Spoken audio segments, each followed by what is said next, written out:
ఇస్తే బీఆర్ఎస్ ప్రభుత్వం కిలోమీటర్ దూరానికి మరో 22 కిలోమీటర్లను జోడించి నార్సింగి జంక్షన్ నుంచి శంషాబాద్ ఎయిర్పోర్ట్ వరకు ఔటర్ మెట్రోను విస్తరించింది.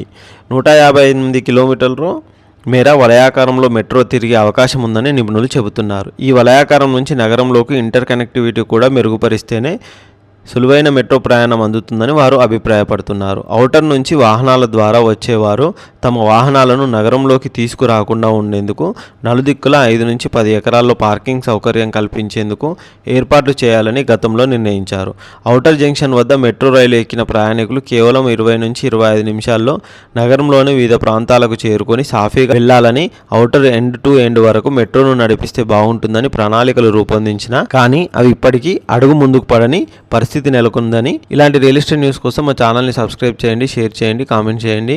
మీకు ఓవరాల్ చుట్టూ అపార్ట్మెంట్స్ కానీ, ఓపెన్ ప్లాట్స్ కానీ, విల్లాస్ కానీ, ప్రమోషన్కి కానీ ఏదైనా కావాలి అనుకుంటే మా ఛానల్ నెంబర్ను కాంటాక్ట్ అవ్వగలరు.